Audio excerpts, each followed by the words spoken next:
कैसर शरीफ साहब, अगर देखें तो इस सूरत हाल के अंदर बहुत सी जगहों पे हडल्स कायम की गई।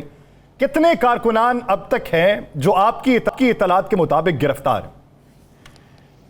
बहुत शुक्रिया। देखिए, अब तक कोई 1250 से ज्यादा कारकुनान हैं जिनको गिरफ्तार किया गया। जो इनफरादी हैसियत में अपने घरों में से छापे के जरिए गिरफ्तार हुए उनकी तादाद कम है, लेकिन इज्तिमाई तौर पर पूरी बस को, वैन को पकड़ लिया, उनकी तादाद ज्यादा है। मुख्तलिफ टूल प्लाजों से, मोटरवे से, जीटी रोड से, जनूबी पंजाब वाली साइड से, तो ये एक बहुत बड़ी तादाद है। उसके बाद डी चौक से जो गिरफ्तारियां हुई, रावलपिंडी, फैजाबाद से जब लोग शरीक होने के लिए पुरअमन तरीके से आ रहे थे, तो लोगों की बड़ी गिरफ्तारियां जो हैं वो अमल में लाई गई हैं, जो कि टेलीविजन ने रिपोर्ट भी की।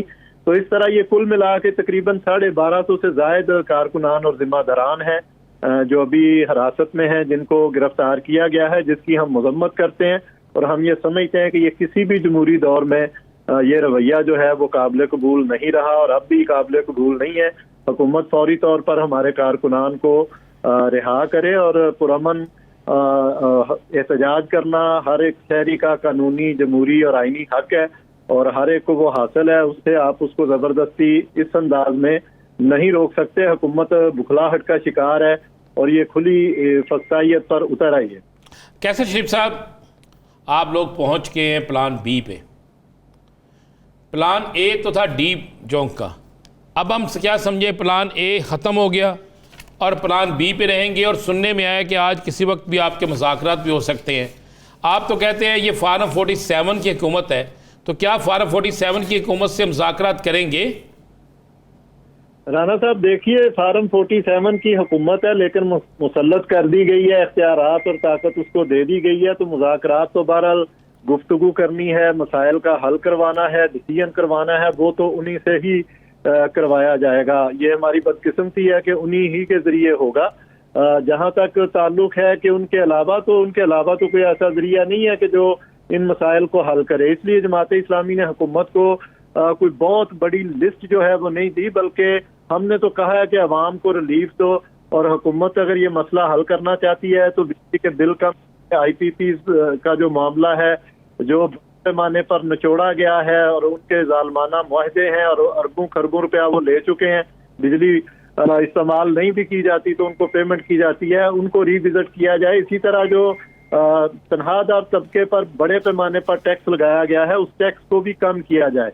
तो ये वो मुतालबा है जमात इस्लामी की ज़ात के लिए, या अमीर जमात इस्लामी हाफिज नईमुर रहमान साहब अपने लिए तो कुछ नहीं मांग रहे हैं, अवाम के लिए रिलीफ मांग रहे हैं। और हर घर का ये मसला है कि बिजली का बिल आता है, गोया वो बिजली का बम है, और उसकी अदायगी के बाद घर के लिए, दीगर अशियाए ज़रूरिया के लिए, बच्चों के लिए, सेहत के लिए, तालीम के लिए कोई वसाइल ही नहीं बचते और लोग मजबूर हैं कि वो चीज़ें फरोख्त करके। अच्छा कैसर साहब, ये बताइएगा कि पाकिस्तान तहरीक इंसाफ अगर आपके साथ मैदान में उतरती है, फर्ज कर लें मुश्तरका तौर पे धरना हो जाता है, उनके मुतालिबात कुछ और होंगे, आपके मुतालिबात कुछ और होंगे, कौन से मुतालिबात की तकमील पे दोनों उठेंगे या फिर अलहदगी इख्तियार कर ली जाएगी? देखिए, मेरा ये ख्याल है कि जितनी अपोजिशन की जमातें हैं, हमारा उनसे राब्ता भी है, मते भी हैं, हमारी कुछ चीजें निकात भी हैं जिन पर हमारी गुफ्तगू हुई। इसी तरह चकजई साहब, नसर साहब और एक पूरा वफद जो है वो मंसूरा भी तशरीफ लाया था, वहाँ मुलाकात भी हुई, डिस्कशन भी हुई।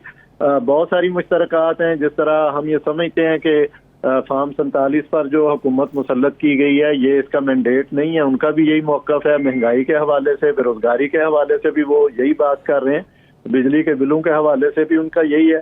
तो हम ये समझते हैं कि जमात इस्लामी का उस इत्तेहाद से कोई ताल्लुक नहीं है, लेकिन मुश्तरकात पर एक दूसरे के पास आना जाना, मिलना मिलाना, प्रोग्रामों में शिरकत करना, ये कोई ऐसा इशू नहीं है। जमात इस्लामी ने आज भी अमीर जमात इस्लामी ने खुलकर बात की कि तमाम जमातों को हम दावत देते हैं कि जो समझती हैं कि इस वक्त मुल्क और उसकी अवाम मसाइल का शिकार है और ये हुकूमत जो है ये IMF की ईमा पर जालमाना फैसले कर रही है, इसका बजट भी जालमाना है, वो आए हमारे एहतजाज में पुरअमन तरीके से शरीक हो जाएं।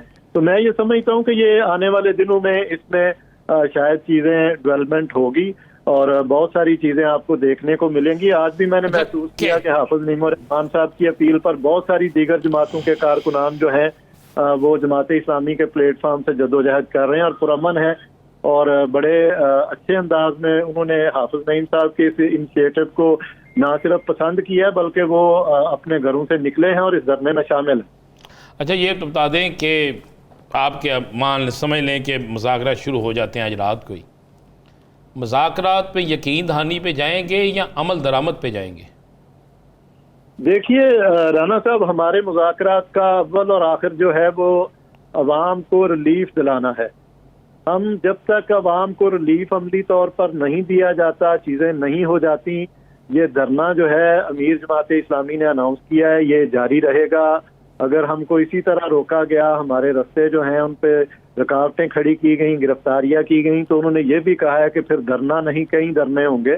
اور آج بھی ہم نے دیکھا کہ جہاں جہاں کارکنان کو روکا گیا، ایون کہ اگر گرفتار کر کے وہ قیدیوں کی وین میں بھی لے جا رہے ہیں تو وہ اس میں بھی دھرنا ہوا اور لوگ احتجاجاً نعرے لگا رہے تھے۔ تو میرا یہ خیال ہے کہ یہ حکومت کے اس میں ہے کہ یہ کب تک یہ دھرنا جاری رہے گا، اور حکومت کی یقین دہانی پر ہم جانے والے نہیں ہیں جب تک عمل درآمد کی کوئی شکل نظر نہ آئے، عوام کو ریلیف جو ہے وہ نہ ملے، اور عوام کو یہ میسج نہ جائے کہ جماعت اسلامی جو ہے واقعتاً ان کی جنگ لڑ رہی ہے، ان کے لیے جدوجہد کر رہی ہے۔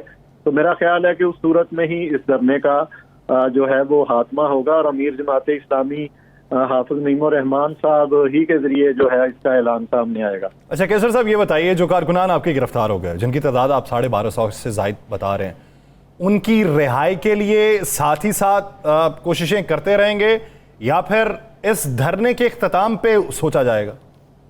دیکھیے آج بھی جس طرح ابھی آپ سنوا رہے تھے، اسی خطاب میں انہوں نے کہا کہ ہمارے کارکنان کو فوری طور پر رہا کیا جائے، ان کی رہائی کے لیے کوششیں جاری ہیں۔ میں یہ سمجھتا ہوں کہ وہ اس 24-25 کروڑ عوام کی وجہ سے، ان کا ذاتی مسئلہ شاید اتنا بڑا نہ ہو، وہ افورڈ کر سکتے ہوں، لیکن اس عوام کی وجہ کے لیے وہ گھروں سے نکلے اور اپنے آپ کی ان مشکلات اور آزمائشوں میں وہ آئے، تو ان کی رہائی ہمارا ظاہر ایک بنیادی اور ترجیحی معاملہ